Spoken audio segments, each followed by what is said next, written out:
Good afternoon, CCP. Hope everybody is staying safe and gaining wisdom.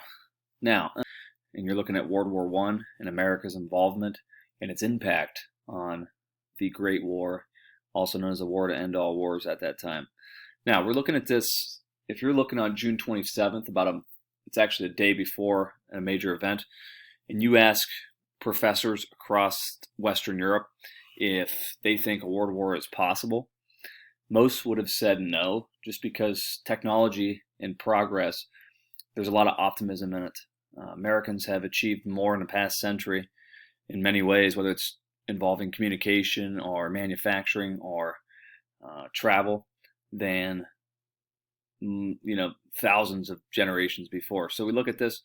There's a lot of progress leading up to this. So there's a lot of optimism in the world, and you're going to see World War I shatter that optimism and in that view of progress. And we're going to see technology used on a barbaric scale, and as a result, you'll see more deaths in a war than any previous war in human history. Only second to World War II, a couple decades later. Now, we're going to see this optimistic outlook by most, but there'll be some who claim that something will happen in the Balkans that will lead the world on a course for war. And we have to also look at the context of the day, looking at all the building up of the armies. You see a lot of competition, especially with Germany. They were led by a guy by the name of Kaiser Wilhelm, who's a very insecure man, and he wants to put Germany on the same pedestal as Great Britain, and whose empire is claimed that the sun never sets on. And he is attempting to have that very strong military to be the strongest country in Europe and the world. And we have to look at this time, Europe is the powerhouse. The continent in and of itself is the powerhouse in the world affairs. We will see this war, the result of it, will actually shift the balance of power from Europe to the United States. When we see the bank actually move across the Atlantic to America. Now, Germany, Wilhelm, he's going to invest in 12,000 machine guns, which is going to alarm a lot of the neighbors in Europe. And 12,000 machine guns is equivalent to 700,000 riflemen. I heard that stat, which I thought was pretty amazing. And he's also going to start building these big ships called dreadnoughts. And these dreadnoughts, these German dreadnought ships, these battleships, which are at the apex of the era. There you go, Sam. It's going to really alarm Great Britain, who has the strongest navy in the world, and you're going to see them start investing in more ships, shipmaking, shipbuilding, and it puts all these other countries on alert.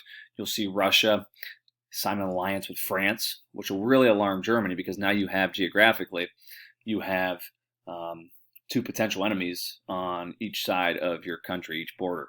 And then also you see Britain and France, and you also see Britain and Belgium alliances as well. So when this thing kicks off, roughly a day later, 24 hours later, June 28th, you're going to see there's going to be an assassination take place in Bosnia-Herzegovina, a place called Sarajevo, where a Gavril Princip, who works for the Black Hand terrorist organization, he's going to assassinate and kill the Prince of Austria-Hungary, Archduke Franz Ferdinand, and his wife Sophie. These two really weren't even beloved by the own Austrian-Hungarian monarch, but nonetheless, Austria-Hungary going to give an ultimatum to the country called Serbia, which is part of their empire. They're going to give an ultimatum to allow Austria-Hungary to do all kinds of investigations and infiltrating the Serbian government. And Serbia is going to actually give in to these demands, but it's still not going to prevent the world from going to war. Austria-Hungary is going to reach out to its northern neighbor, Germany, and ask that if they declare war on Serbia, will Germany back them? And Russia is going to tell Germany and Austria-Hungary, if they declare war on Serbia, they will back Serbia. And you're going to see this domino effect, and France having an alliance with Russia, and England having an alliance with Belgium whenever that kicks off, you're going to see this thing just topple into a Western European then global war as a result. At the same time, again, this context, you do have a strong sense of nationalism at this time, and it's a fervor that's people believe that their country is the absolute best in world affairs. Also, a picture of Washington down here because although Europeans are careening themselves into war, you're going to see Americans do the best they can early on to stay out of it, which was very intelligent in the long run, especially how catastrophic this thing is. But one of the reasons being, I have that down at the bottom, is you see George Washington. His farewell address in 1799, he's going to tell the Americans to do the best they can to stay out of European affairs. Don't get yourself involved in European entanglements. Europe only cares about Europe, and because of our geographic location, we have the luxury of picking and choosing when and where we fight. So this is going to be something that is passed on from classroom to classroom, and these ideas of George Washington are going to be something that's it's going to be tough to break us out of this mindset, which will be known as an isolationist mindset later on. But this geography gives us an advantage of picking and choosing when and where to get involved in any war globally. So we see this nationalism is going to push people. We have this little illustration here, push many European people off the cliffs. They're going to be promised that the war is going to be quick. You know, Wilhelm, I should call him. He's going to be somebody who claims that the soldiers will be home before the leaves turn in autumn. So, and many people, you know, they joke that they'll be home before supper gets cold. And we have this whole idea at the time too that war is, this illustration captures as well, that war is glorified. You can see this here, this painting. You're going to see war is going, this war is going to shatter the image that war is an adventure and it's glorious, and it is going to be on quite the opposite. And these portraits right here do a very subtle job of reinforcing the glories of war. And I can promise you that people did not look this I guess courageous and stand this tall crossing the Delaware back in the 1700s to surprise the Hessians. So you know, I just want to make sure we are aware that this war is going to be different in that regard. Going on here, moving on, do understand that World War I is going to be a force of absolute change. It is going to shift the balance of power. It's going to shatter empires. It's going to topple monarchs. It's going to lead to the death of one monarch, literally, and lead to a Bolshevik revolution and a communist government as a result. This war is barbaric in all, I guess, definitions. So one of the reasons why it's so catastrophic is because we see the Industrial Revolution in the preceding century. It is going to lead to the mass production of artillery shells and artillery and machine guns and rifles and tanks and airplanes and all kinds of other horrific things that can kill man. And it's going to also give these countries a staying power, a chin, this total mobilization of its resources and its men. These European armies are going to use conscription to force boys from the ages of 18 on up to go serve in this war. And you're going to see, as a result, because you have these large armies and all these weapons, you know, preceding wars, if you lost 50,000 men in one battle, the war was pretty much over. But this war is going to be different. You could lose 50,000 men in a day and still have millions of men to put in the trenches and to attack the opposing side. So as a result of this total mobilization and conscription, which means draft, you're going to see that these armies are going to be bigger, larger, and stronger than ever before in human history. So as a result, we're going to have millions of people die and countries still finding a way to stay in the war. Now, this war, at the beginning, we're going to see Germany use a thing called the Schlieffen Plan, which was a German general who died actually in the early 1900s before the war kicks off.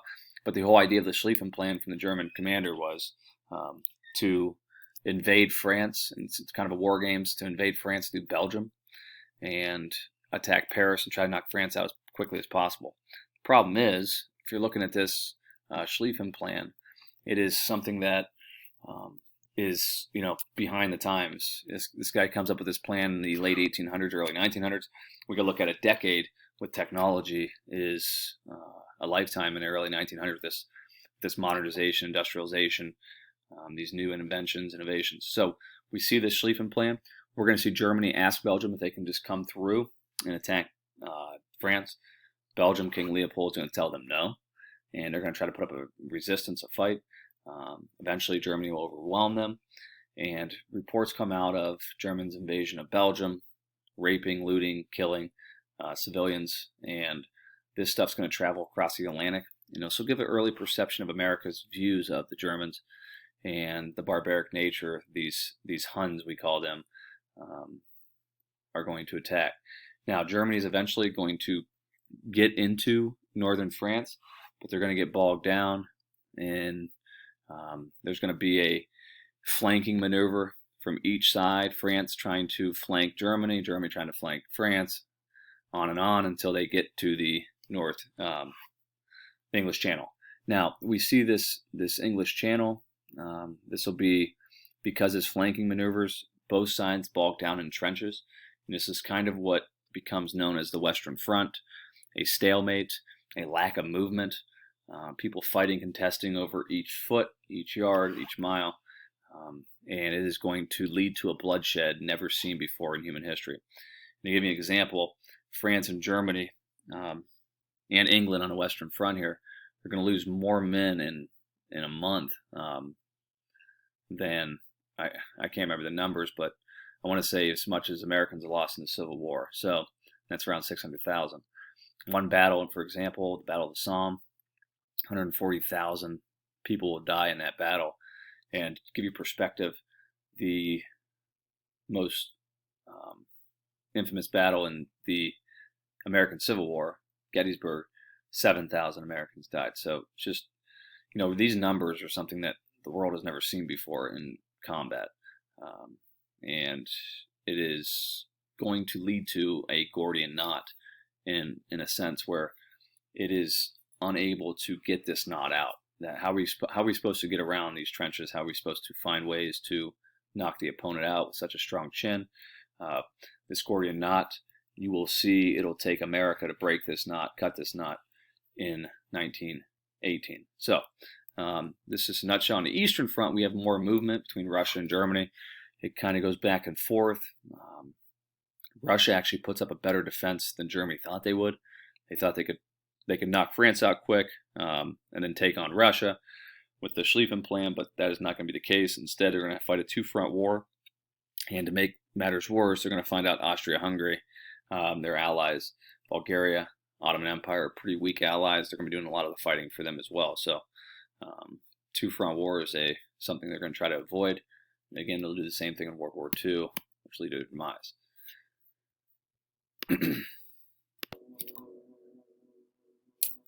Okay, so sorry, my wife came in. Looking at the war raging over in Europe, getting to the cutting of the Gordian knot by the Americans. I want to first look at 1916. We had Woodrow Wilson running for a second term, and he is going to run on the campaign slogan you see there in that little pin. He has kept us out of war. We see this political cartoon reinforcing that the United States is going to use its geography to the best of its ability to stay out of the European war. That's not to say that we're going to have problems, though, and we're going to find ways to get sucked into this vortex. Now, we look at this, one of the reasons Wilson is going to want to stay out, you can look at Pancho Villa over here to the left. We have some problems in our backyard. We see the Mexican government is going to be toppled in 1911, and there's going to be revolution. Pancho Villa being in the north, and you will see he is going to commit some horrendous crimes across the border into the United States at this time, 1916-ish. You'll see that Pancho Villa will lead his army after Wilson cuts off sending military supplies, trading goods to Pancho Villa, he'll be upset and he'll cross over the border, and he will do things like he kidnaps some American miners, I think like 20-ish, and he's going to burn them alive. Another person, rancher, he's going to kill, rape his wife. Then he also is going to travel into Columbus, New Mexico, and he will commit and kill, again, I think around 30, 40 Americans. So he is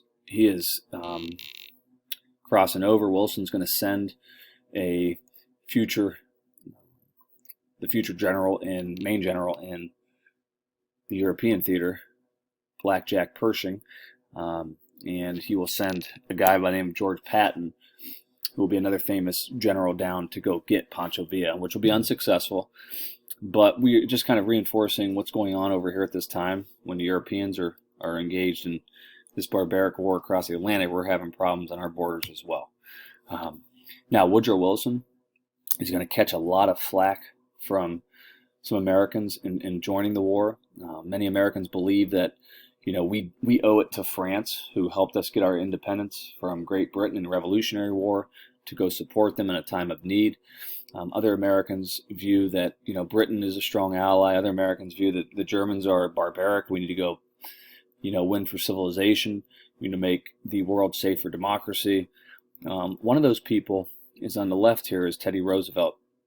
And Teddy Roosevelt is a huge critic of Woodrow Wilson and his pacifist and neutrality and the keeping Americans out of war. Teddy Roosevelt is somebody who joined the Rough Riders in the Spanish-American War down in Cuba. He's somebody who believes war is good for America. It's good for human beings. It's good for man. It makes them tougher. Improves their morale, or morals, I should say, their character. And he is going to be really pushing and encouraging America to get involved. And he will give a couple of his sons will go over there and fight for the Americans in due time. And one of those sons is his favorite son, Quentin, and he will actually die over there. And they say Teddy Roosevelt will die of broken heart. So kind of be careful what you wish for. But I have this vortex here in the middle, because we will see that Russia is going to eventually get knocked out of the war due to the staggering losses in the east against the German army, and also starvation at home. And you're going to see many Russians challenge Tsar Nicholas II. They will have a revolution. That revolution will actually lead to another revolution, the Bolshevik Revolution, which will lead to Lenin and communism taking hold in Russia. But with Russia out, America is going to be coming in. Now, we first have to understand why America gets involved in World War I. And to give you the context there, when the war breaks out, as I mentioned earlier, Great Britain has the strongest navy in the world, and they're going to use it to effect a very impactful effect. And we see they're going to set up a blockade of around Germany at the start of the war. Excuse me here one second. Okay, many people don't understand. It's a long game, long play. Many people don't understand why they would set up a blockade for a war that's supposed to only last a few months, at most a year. But you're going to see that this blockade is going to have a large impact later in the war, because Germany is unable to get supplies to its people, and their people are going to be starving later in the war. Over 1 million will die from malnutrition and starvation and related diseases from that. So this blockade is going to be set up. England controls everything above water. The Germans control everything below water with their U-boats. So looking at this, Germany's going to have to get very creative in the war. If they're going to fight all these two-front war, they have less men than the Allies, they have less resources than the Allies, so you try to get creative. So they start using unrestricted submarine attacks off the coast of England, Ireland, and they also will introduce poison gas on the battlefield for the first time. A guy by the name of Max Faber, I believe his name was, he's going to be the German scientist who actually develops the gas, which will actually eventually be used in gas chambers in World War II. But his wife, in protest of him doing this, the day after the poison gas is used, at Ypres, she's actually going to commit suicide for the German scientist, and he's actually Jewish. He'll be forced out of, once the Nazis take control in the 1930s, he'll be forced out of the college, and he'll have to be forced into exile. But I thought that was an interesting little tidbit. But we see that this is going to be Germany attempting to do the best they can to think outside the box to counteract these disadvantages. So they're going to use U-boats to start attacking any ships off the English coast, which is going to be one reason what pulls America in. Another thing is poison gas, used for the first time in warfare, is going to, again, paint them as villains. Give you a little more kind of context. I thought this was a cool story. You look at the ship Lusitania, 1909. The Wright brothers, Wilbur Wright, his brother's actually in Potsdam, Germany. It's famous, which we'll talk about World War II, but 1909, Orville is over in Potsdam, Germany, flying for the Germans, showing off the new airplane innovation, while Wilbur is flying in New York City. And you can see, again, the French offered us as a gift that friendship, and Wilbur's going to be flying around New York City's harbor. And one of the ships that people will be watching from and waving their handkerchiefs and cheering Wilbur on as he's flying around the harbor that day in 1909 will be the ship called Lusitania. Now, Lusitania will be a ship that's out in the water 6 years later, traveling across the Atlantic and heading to Ireland. And this is a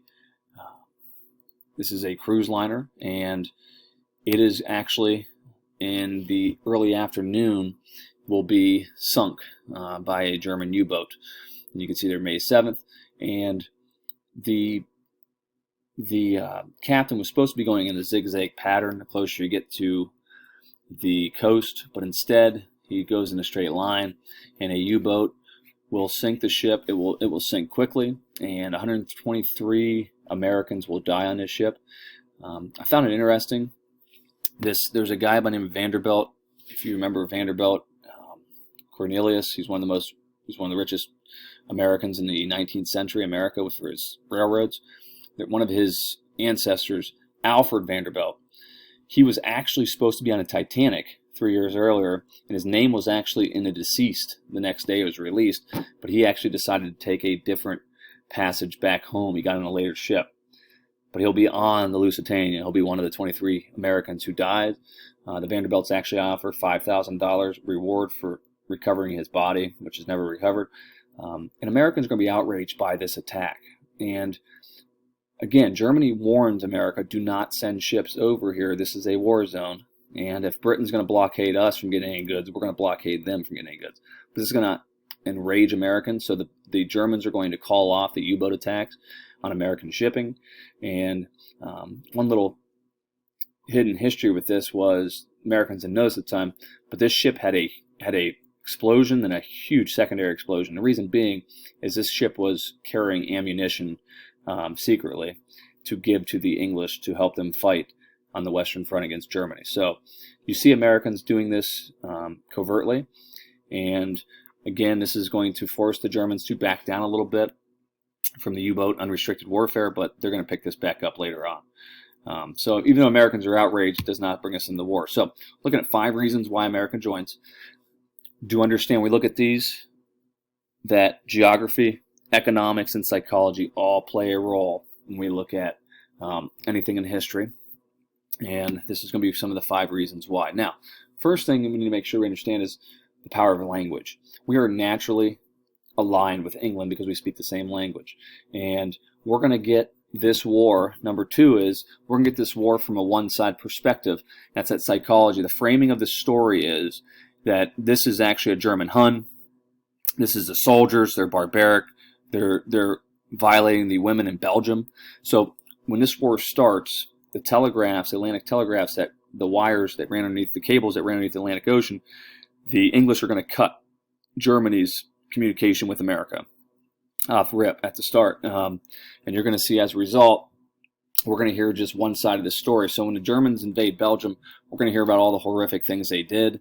Another reason will be the U-boat attacks and unrestricted submarine warfare. And another reason is the poison gas, again, which just puts them in a negative light in warfare. And then, but two main other reasons, I should say, these two kind of go hand in hand: the poison gas and the treatment of the Belgians. The two bigger reasons will be the fact that America gives a lot of economic support, loans a lot of money to the Allies. For example, England was borrowing $75 million a week for fighting this war from America. And you'll actually see the bank move from England to America. We will be the richest country in the world after this war. And we have to understand that if England and France lose this war, we lose our investment. So we see them teetering, almost losing. When Russia bows out, and we see that now Germany can send all their troops from the east to the west, we are nervous that we're going to be losing our investment. Another reason being is going back to the U-boat attacks. The month we joined, April 1917, the U-boats were responsible for sinking 423 American ships off the coast of England. As a result, 850,000 tons of supplies will sink to the bottom of the Atlantic Ocean. So a lot of shipping, a lot of the manufacturing we're doing to send across the Atlantic Ocean and get to England, a lot of people aren't actually, captains aren't willing to ship anymore. A lot of things are getting backed up. It's slowing down our economy. And as a result, we want to get this stuff sold and want to send it over. So we're going to declare war as a result of manufacturing. So manufacturers, capitalism will draw us over there and turn on our investment.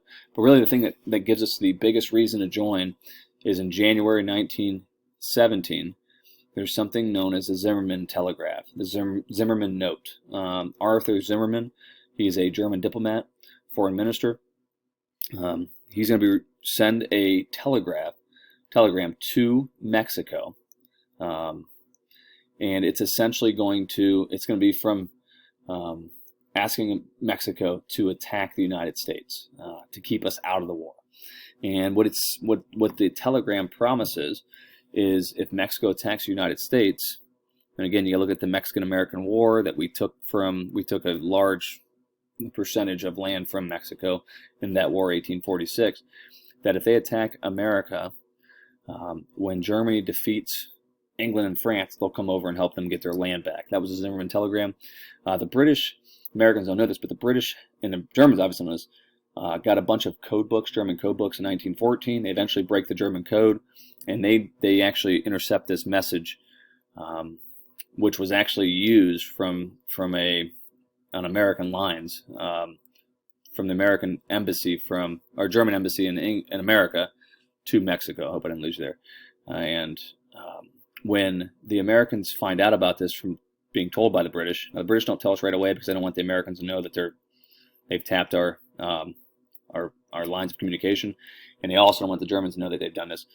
So they're going to wait a couple weeks, but eventually they tell the Americans. When Americans find out, they don't believe it. They think England is just trying to bait us into this war. But when reporters ask Arthur Zimmermann if they sent this, he is not going to deny it. He's actually going to admit, yes, but that's only if America joins the war. And he's going to say it twice, and this is really going to peeve Americans off. This will give us the reason to join the war, and also the Germans will be carrying out those unrestricted U-boat attacks again. They get desperate. They start sinking American ships, as I told you, 423 in April alone. So there's a little break there from them sinking American ships. They're going to pick it back up. Now, as a result of America joining this war in April of 1917, you're going to see America's government, it'll be temporary, but they're going to get very big very quick. They're going to take control of a lot of different industries, war-making industries, communication, transportation. They are going to get extra large. They're going to do a conscription. They're going to draft 5 million American soldiers, American men, go off in uniform. They take over the propaganda, and they're really peddling this stuff to buy Liberty bonds. And you're going to see a lot of Americans buy Liberty bonds under pressure to conform. You'll have the war industry again. They're going to try to get businesses lined up to make war goods, and they're going to try to get Americans to back going to war with Germany, and you will see Americans do so. Now, this will open up all these Caucasian men going across the Atlantic to serve in the military. This will lead to women filling these jobs, even though only temporary for many. It is going to be liberating for them. You'll see them again get organized, and you will see not as a accident that women get the right to vote, 1920, the 19th Amendment. Also, African Americans are going to be going north as well. We'll see 1.6 million with the Great Migration filling these jobs. And at the American home front, you will also see, though, because of these African Americans moving into these neighborhoods, you will see a lot of racial strife going on in the country on the home front. And here is a famous propaganda poster that you guys probably recognize over here, Uncle Sam, I Want You. James Flagg actually comes up with this 1917, and it's a conscription thing. He's going to steal off the British. This was actually what the British used. This is what we'll use. Your country needs you. We can see Uncle Sam. We're just going to lift that off them for the recruitment of soldiers. Now, that said, there was a lot of conscientious objectors who did not believe in fighting, but you had to prove that you were a conscientious objector before the war broke out, not after. So you see people getting made fun of, the conscientious objectors. You can see the famous pickle helmets here by the Germans. And this will be, again, poking fun at those people who are too scared to serve. And then we also have over here slackers. If you've ever seen Back to the Future, I did pull that up real quick. We'd have slacker raids where... You're a slacker. You're a slacker. You're a slacker. You're a slacker. You want to be a slacker? You're a slacker. So, if you guys Back to the Future fans, you know what I'm talking about.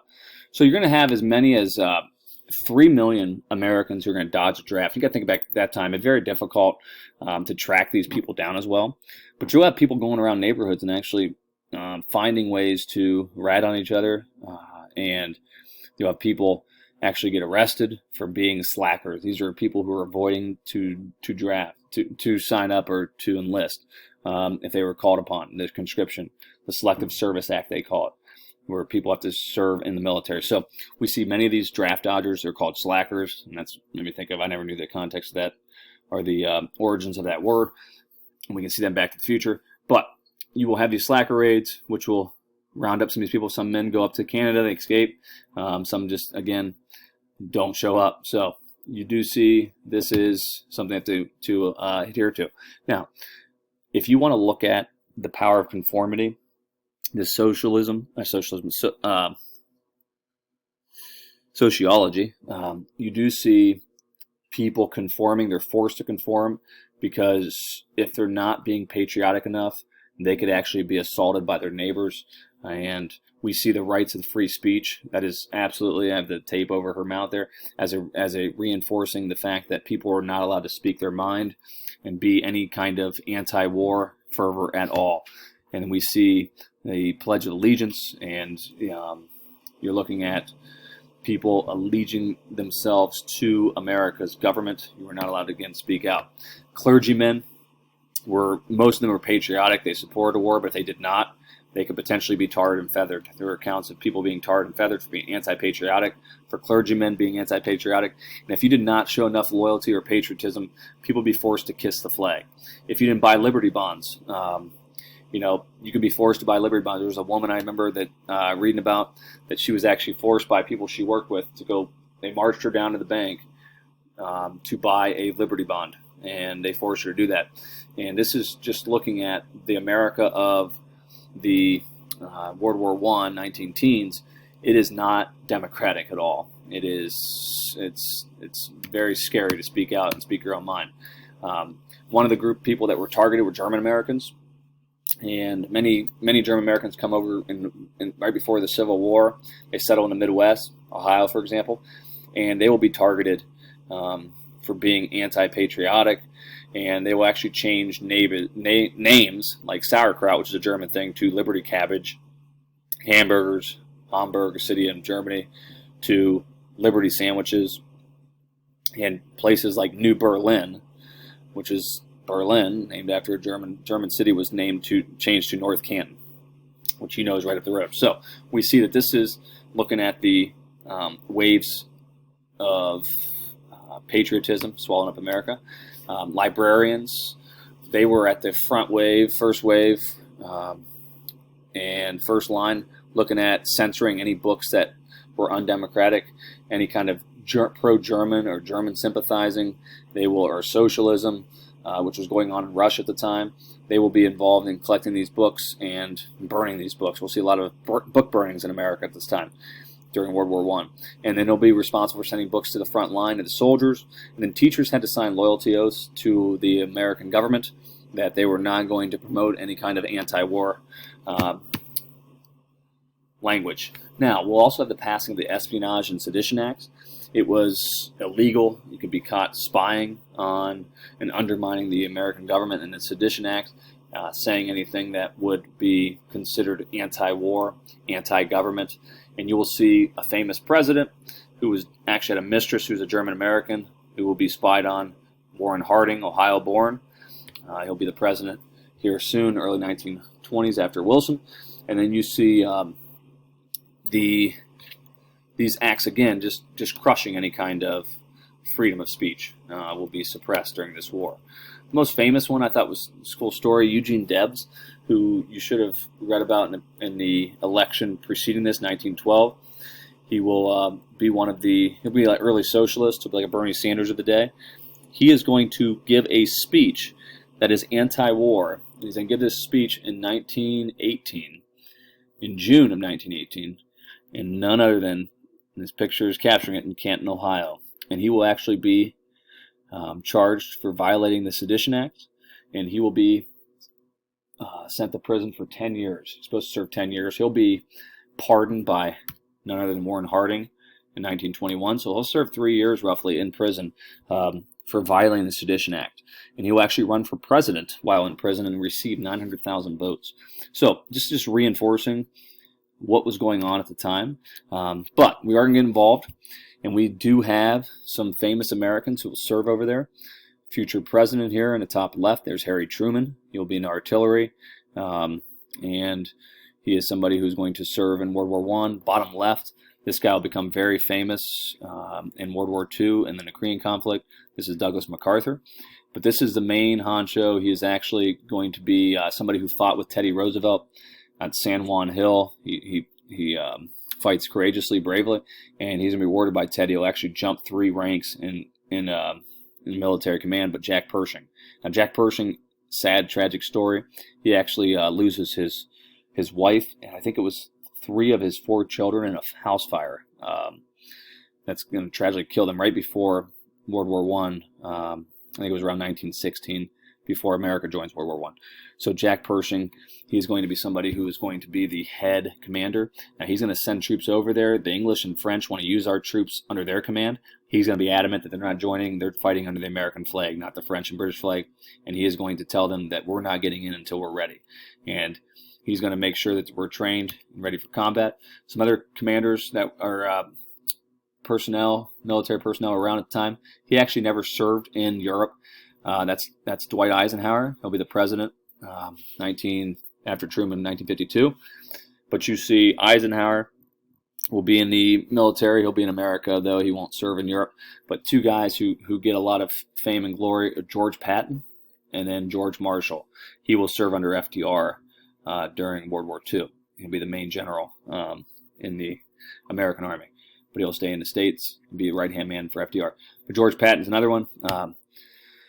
And these guys get their claim to fame. They start their rise to the top. Now, George Patton's sister actually will date John Pershing before the war breaks out, after he loses his wife and family. And he's going to actually almost marry her, but once the war breaks out, he goes across Europe, becomes a national hero, and then he is going to break off ties after World War I. But it's going to help his career a little bit. George Patton, with being that close to the top commander, he's the highest ranking commander in U.S. history, exceeding even George Washington, which is crazy. So,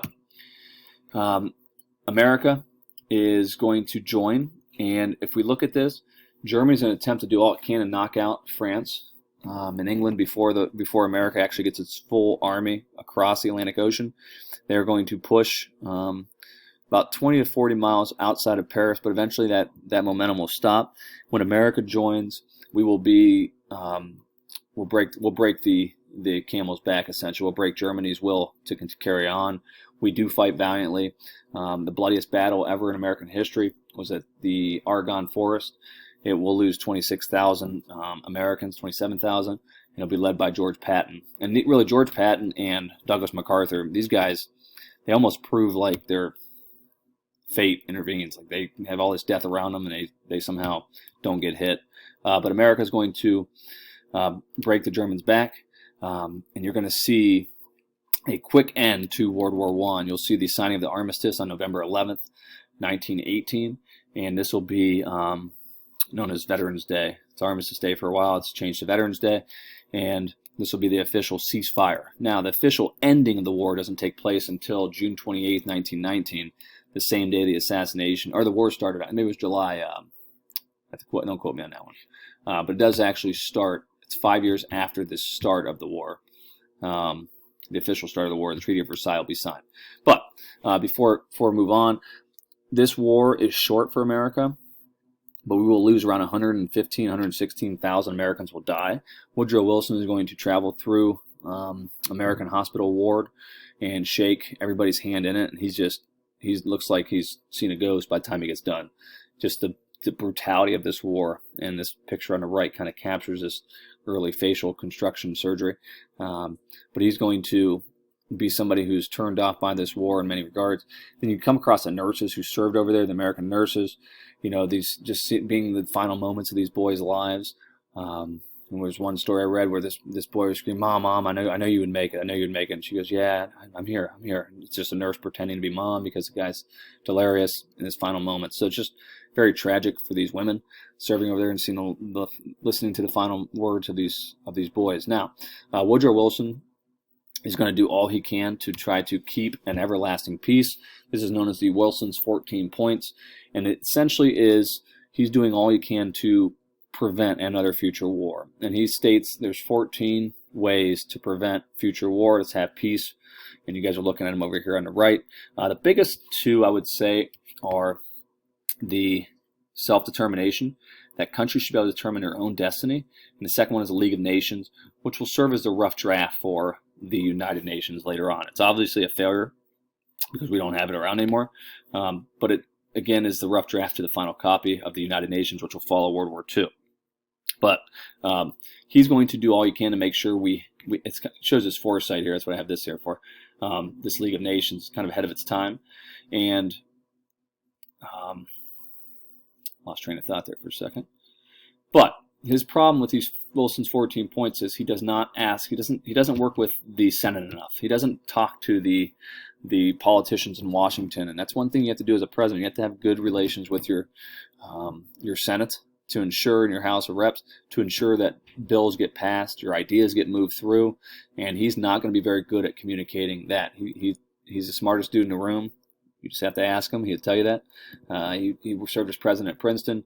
He is somebody who is intelligent in many regards, but again, how intelligent are you if you can't communicate those ideas very effectively? He doesn't bring any senators or congressmen over to the discussion of the peace plan, which probably would have helped him. Instead, he just brings a lot of his people he thinks are intelligent with him, and again, that does not bode well for him long term. Now, one of the people that heard his self-determination, that countries get to have their own destiny, was this guy. His name was Nguyen Thanh. He'll eventually change his name to Ho Chi Minh, but he listens to Woodrow Wilson. He was in Paris. He's going to talk to Wilson, attempt to get his ear. And he actually writes the thing, it brings a lot of Declaration of Independence ideas in to try to appeal to Americans to give them in Vietnam their self-determination. But you'll see that those words kind of ring hollow, and this will eventually lead us to the Vietnam conflict many decades later. So I just see that. Ho Chi Minh, I thought that was interesting. This picture is taken in 1975 when our last American allies in Vietnam are leaving Saigon, which will eventually be named Ho Chi Minh City. But again, that self-determination, had we lived up to it, wouldn't have been fighting in Vietnam. Now, the Treaty of Versailles will be officially signed, officially ends World War I, and Woodrow Wilson's going to do all he can to really get Americans to support this thing. He's going to go on this this tour across the United States. He's going to be campaigning and telling them that we need to get involved in this. We need to get involved in this. We need to sign this. We need to make sure we pressure Senate to sign it. And his wife Edith here is going to be with him when he actually passes out in Colorado. He's going to be rushed back to Washington, D.C. On his way there, he's going to suffer a massive stroke. And his last year and a half in the White House is going to be essentially, he'll be in a vegetable state. She will actually be running the country by most historians' accounts. Edith, you could argue, is the first female president in U.S. history. Now, we see Woodrow Wilson. He is going to not get that momentum he needs. He's not going to be able to give that sales pitch he needs to get the Treaty of Versailles signed. So what's the American Senate do? They don't sign the Treaty of Versailles, which means we do not get involved in the League of Nations, which means the League of Nations does not have the strongest nation, economically at least, in it going forward. And nor is Russia, because they have backed out because they've had a civil war going on over there. So the Treaty of Versailles, which will be very harsh on Germany by many historians' standards or accounts, the U.S. Senate is going to jump in and say, we're not signing the Treaty of Versailles because they're afraid that we'll get sucked into another European war. Going back to that George Washington, we don't want any kind of foreign entanglements, so we're going to break this thing off before we ever get in. Then here's another political cartoon outside of the League of Nations, United States, Russia. You see Mexico over there, and then Turkey, Ottoman Empire. The United States is sleeping with people that they aren't very comfortable with. You could strange bedfellows. We will be in isolationist mindset until December 7th, 1941, with Japan attacking us. So, and here's just kind of getting us into the early 1920s, which you're going to take care of. This is looking at the threat of Bolshevism, that communism, and Lenin is the devil over here in the Bolsheviks, and this is something that we are fearful of. So that concludes.